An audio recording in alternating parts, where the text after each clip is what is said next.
Bonjour à tous, aujourd'hui nous allons corriger l'exercice numéro 57.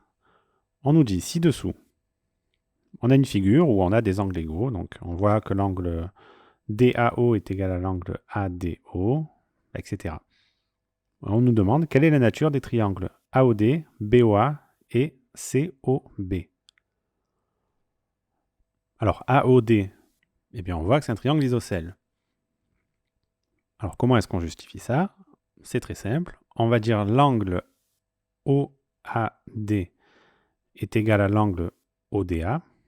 Or, si un triangle a deux angles égaux, alors il est isocèle. Donc, AOD est un triangle isocèle. Ensuite, BOA, eh bien, il est aussi isocèle, parce qu'on voit que AO est égal à OB. Donc, on va marquer ça. Donc, ça, c'est le premier triangle. Ici, on va mettre le deuxième. On va dire que OA est égal à OB. Et on va rajouter, or, si un triangle a deux côtés égaux, alors il est isocèle. Et pour le triangle COB, eh bien, c'est la même chose. Il est isocèle parce qu'il a deux angles égaux. Donc, on va marquer ça. Voilà, donc COB est isocèle car OBC est égal à CBO. Que peut-on en déduire pour les longueurs OA, OB, OC et OD? On peut dire tout simplement qu'elles sont toutes égales entre elles. Alors pourquoi? Parce que le triangle AOD est isocèle, donc on a AO qui est égal à OD. On va avoir OA qui sera égal à OB. Et du coup, il sera forcément égal à OD. Parce que OAB est un triangle isocèle. Et le dernier, c'est BOC. Et bien, BO, c'est égal à OC. Donc BO qui est égal à OC, ici. Donc on peut en déduire que OA sera égal à OB, qui sera égal à OD, qui sera égal à OC.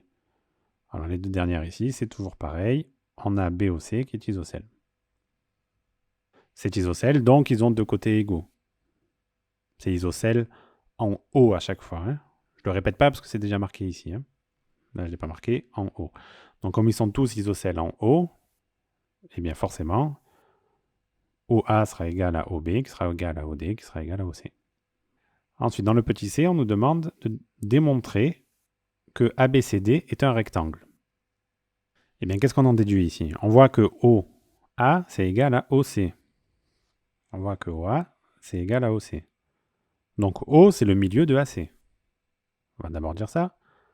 O est le milieu de AC. Et évidemment, de l'autre côté, on va faire pareil. OB égale OD, donc O est le milieu de BD. Mais donc, qu'est-ce qu'on remarque? On remarque que DB et AC se croisent en leur milieu, en haut. Donc, ABCD est un parallélogramme. Donc, on va rédiger ça un tout petit peu. Donc, on a marqué ça. On dit or, si un quadrilatère a ses diagonales qui se coupent en leur milieu, alors c'est un parallélogramme. Donc, ABCD est un parallélogramme. Donc là, on démontre que c'est un parallélogramme. Et quel parallélogramme? Eh bien, forcément, on a DB qui est égal à AC. Alors, forcément, ce sera un rectangle. On marque ça juste en dessous. On va dire DB est égal à AC. Or, si un parallélogramme a cette diagonale de même longueur, c'est un rectangle. Donc, ABCD est un rectangle. Dans le petit d, les angles OAD et OBC ont-ils la même mesure? Explique pourquoi.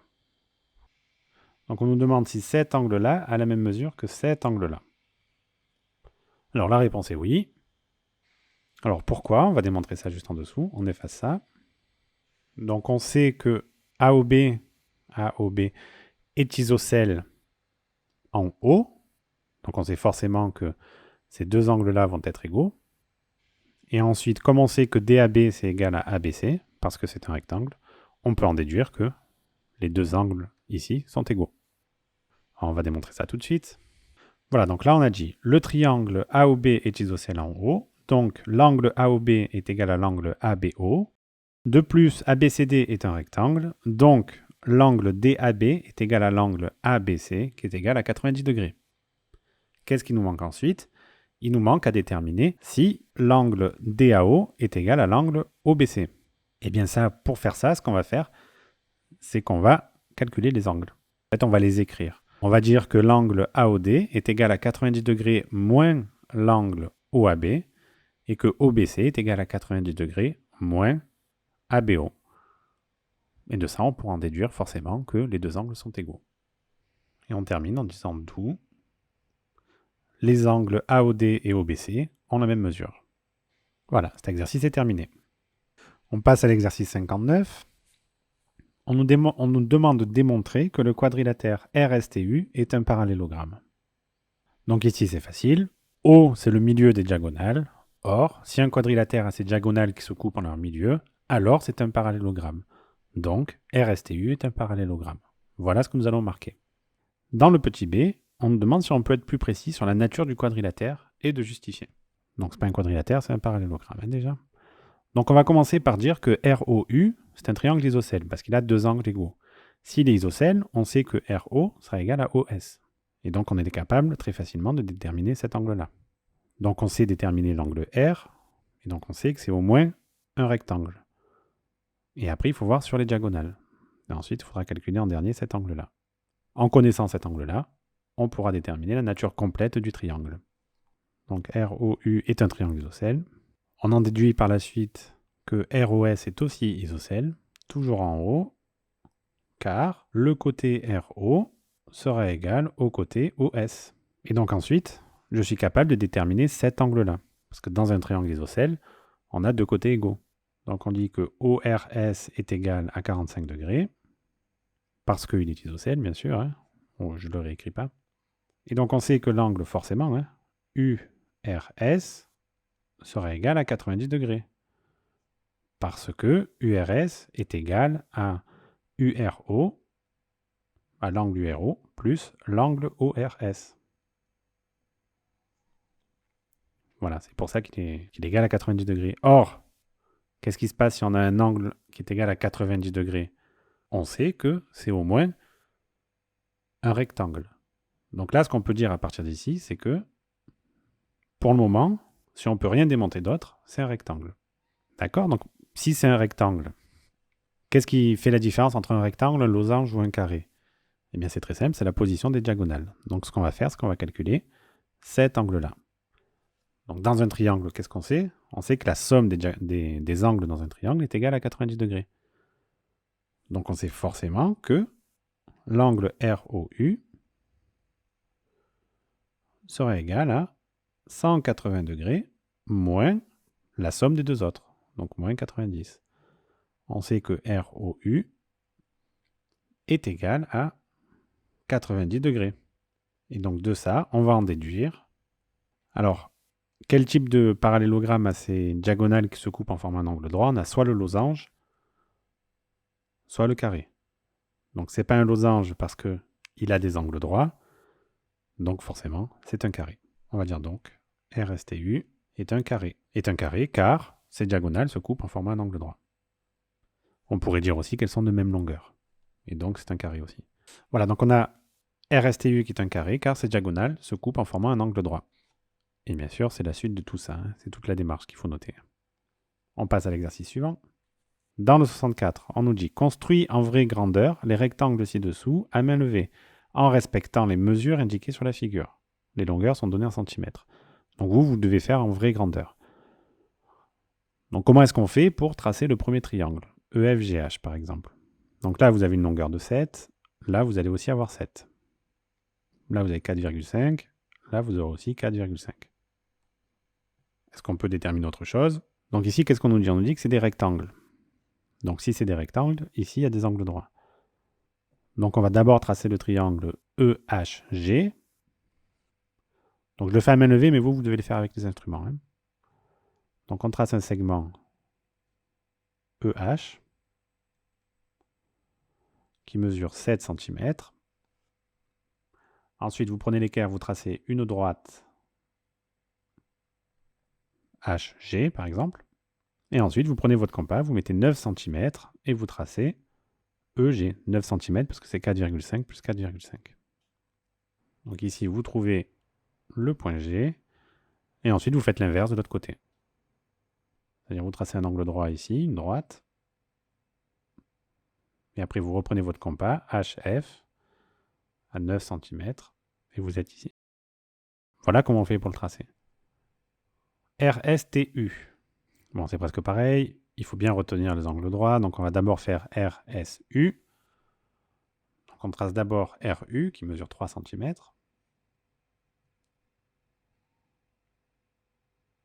Ensuite, on fait un angle droit en R. On fait une droite qui passe par R, qui forme un angle droit. Voilà.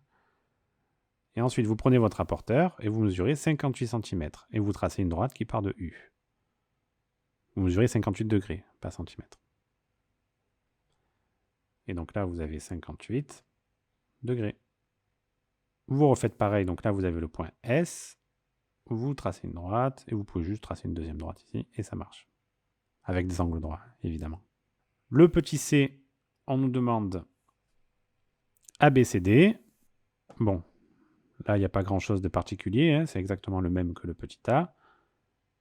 Donc, on va d'abord tracer 4,5 cm ici. Un segment BC. Une droite AB qui part de B qui est perpendiculaire.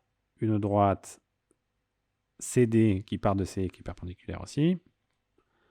Là, on a déjà une droite. Et on sait que la diagonale mesure 7 cm. Donc, vous partez de B, vous mettez 7 cm avec le compas. Vous partez de C, vous mettez 7 cm. Vous avez juste à relier les deux points. Et c'est tracé. Voilà, donc le dernier, on a KLMN. Donc là, c'est un peu plus particulier. Donc vous allez tracer d'abord une droite de 8 cm. Vous allez prendre 4 cm, vous allez trouver le milieu. Et une fois que vous avez le milieu, vous tracez. Donc c'est une droite KM, par exemple. Et une fois que vous avez le milieu, vous mesurez 110 degrés. Et vous tracez. Donc vous partez de là et vous mesurez 110 degrés avec votre rapporteur. Par exemple, là, vous pouvez partir de l'autre côté aussi. Hein. Dans ce cas-là, vous tracez une deuxième droite. Ah pardon, là c'était un segment qu'on a tracé. Hein. Donc on a tracé NL par exemple. Et vous tracez une deuxième droite. Vous mesurez 4 cm d'un côté. Ici, 4 cm de l'autre. Et vous avez juste à relier tous les points entre eux. Et vous avez votre rectangle. Et cet exercice est terminé. Donc là on a un point K juste. Et là on a un point M. Voilà, cet exercice est vraiment terminé. Donc dans le petit a, ici, dans le petit a du 70.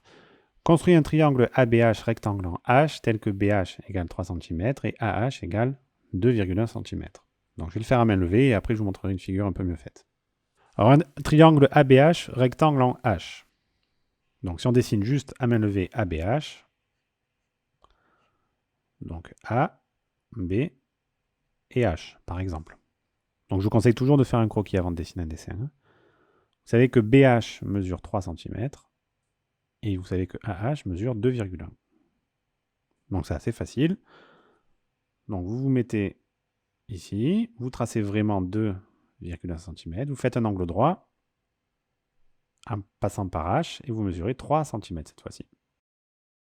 Vous obtiendrez votre point B. Vous reliez A et B et vous avez votre triangle. Petit b, construis le point C symétrique du point B par rapport à AH. Donc le point C symétrique du point B par rapport à AH. Donc ça c'est facile, il faut juste prolonger le segment HB de 3 cm. Et ici j'aurai le point C. Place les points D et E tels que BCDE soit un rectangle de centre A. Donc pour que ce soit un rectangle de centre A, donc ce qu'on va faire déjà, c'est qu'on va prolonger les longueurs ici. Vous prolongez la première longueur. Ici vous tracez une deuxième diagonale comme ça. Et après avec le compas, vous mesurez la distance AB que vous reportez ici et la distance AC que vous reportez sur l'autre diagonale. Les points d'intersection vous donnent forcément le rectangle. Alors pourquoi est-ce que ça vous donne ça? Parce que un rectangle, ça a ses diagonales de même longueur. Voilà, bon, ça ne ressemble pas trop à un rectangle. Ensuite, on nous demande de placer un point O tel que le quadrilatère COBA soit un losange de centre H. Donc effectivement, ici j'ai un triangle rectangle, ici aussi, et on me demande de placer un point O. Donc c'est facile. Un triangle, c'est quand même un losange, c'est quand même un parallélogramme. Donc là, le 2,1, on va le reporter de l'autre côté. On va aussi mettre 2,1. Il faut toujours qu'il y ait 4 angles droits là, sinon ça ne marche plus. Et voilà, ici vous avez votre losange. Donc voilà ce que devrait donner votre figure une fois terminée. On me demande de tracer une droite D, de placer un point S sur la droite D et un point L hors de cette droite, tel que LS ne soit pas perpendiculaire à D. Donc très bien, on trace une droite D, on place un point S dessus et un point L hors de ce point S, tel que LS ne soit pas perpendiculaire. Donc je vais placer un point L ici. Si je trace ce segment LS, ce n'est pas du tout perpendiculaire. Et on nous demande de construire un losange dont S et L sont deux sommets de D. Sont deux sommets et D un axe de symétrie. Donc ça, c'est la droite D. Donc là, c'est relativement facile. On va faire une perpendiculaire qui passe par L. Perpendiculaire à D qui passe par L. Et donc on peut prendre, par exemple, cette distance-là, la reporter ici. Donc on donne un point ici, par exemple. On prend cette distance-là et on la reporte ici. Et ça va nous donner un autre point ici. Et bien là, on a deux diagonales qui se coupent en formant un angle droit. Donc LS, on va dire C et B, sera forcément un losange. Voilà ce que ça devrait vous donner quand c'est un peu mieux fait. Donc j'efface ma figure. On passe au petit b, on nous demande de tracer une droite D, de placer un point T sur la droite D. Donc toujours pareil, on trace une droite D et on place un point T, n'importe où. Et on nous demande de placer un point R hors de cette droite-là. Donc on va placer un point R ici. On nous demande de construire un rectangle dont R est un sommet, donc celui-ci ça va être un sommet, et T, ce sera un point d'un côté, donc n'importe où sur un côté. Et la droite D, un axe de symétrie. Donc là, c'est un peu plus compliqué. Ce que vous allez devoir faire, c'est tracer une droite, parce que pour le moment, on n'a pas de longueur. Donc une droite perpendiculaire à R qui passe par cette droite D ici. Donc ça donne quelque chose comme ça. On trace un deuxième côté parallèle, parce que les côtés opposés sont parallèles dans un parallélogramme. Et T appartient au côté, donc on trace une perpendiculaire à D qui passe par T. On trace une deuxième perpendiculaire qui passe par R, mais cette fois-ci qui est perpendiculaire au premier côté. Donc perpendiculaire ici. Forcément, ce sera perpendiculaire ici, forcément. Et ce qu'on va faire, c'est que la longueur, on va nommer O ce point-là, par exemple, la longueur OR, on la reporte de l'autre côté. On va la nommer OB, par exemple. Cette longueur-là égale à cette longueur-là. Parce qu'on veut que D soit un axe de symétrie. Donc ici, on a un point B. On trace une perpendiculaire ici. Et on a le triangle. Donc OB, D par exemple, et C. OBDC est un rectangle. Voilà ce que vous avez dû obtenir pour le petit 2 en vert ici. Alors on passe aux exercices suivants. Alors ici, dans chaque cas, on nous dit place les points D, H et K pour que ABCD, EFGH et IJKL soient des parallélogrammes. Donc ici, il nous manque un point D. Donc bon, si on veut que ABCD soit un parallélogramme, donc A, B et C seront reliés. Donc on va d'abord commencer par ça. Donc on relie AB, on relie BC aussi. Et donc il faut un côté parallèle à AB de même longueur. Donc on voit qu'ici ça fait 1, 2, 3, 4, 5 carreaux. On prend 5 carreaux parallèles, donc horizontal, et on trace. Et donc ici on a placé un point D qui se trouve juste ici. Donc ici on doit tracer maintenant un point H pour que EFGH soit un parallélogramme. Donc on part de E, F, G, il nous manque un point H. Et bien le point H, on compte ici 1, 2, 3 carreaux. Donc on va faire 1, 2, 3 carreaux jusqu'ici. Et donc ici on a trouvé le point H. Ensuite c'est IJKL. Donc on part de I, on relie jusqu'à J. Le K on ne sait pas où il est, et le L. Donc on va partir de L et on revient jusqu'à I. Donc il faut un côté parallèle et de même longueur. Donc là on voit qu'il y en a 1, 2, 3, 4. Et un en haut, on va faire pareil. Donc ici on a un point K. Voilà, cet exercice est terminé. Donc ici c'est un peu comme le précédent. On nous demande de construire un triangle, un parallélogramme ABCD. Voilà, donc ici on a un parallélogramme ABCD. Et on nous demande de construire dans l'ordre les parallélogrammes DACE. Donc DAC, le point E il se situera environ par ici. Et ensuite il faudra relier. Voilà, donc là en jaune on a le parallélogramme DACE. Ensuite, on nous demande de construire ECDF. Donc ECD, il nous manque un point F qui va se situer environ, encore une fois, par ici. Voilà, donc ici on a à peu près un parallélogramme ECDF. Ensuite, FDEG, donc FDE, il y a un point G qui devrait se situer à peu près par là. Et pour finir, on nous demande de placer un point H qui devrait se situer environ par ici. Voilà à peu près la figure que vous avez dû obtenir. À droite, là, vous avez la figure exacte que vous auriez dû obtenir. On nous demande qu'est-ce qu'on remarque. Eh bien, simplement, on remarque que ABGH est un parallélogramme. Alors, pourquoi est-ce qu'on remarque ça? Eh bien, parce que vous voyez le codage ici. À chaque fois que l'on traçait des parallélogrammes, on a ce côté-là.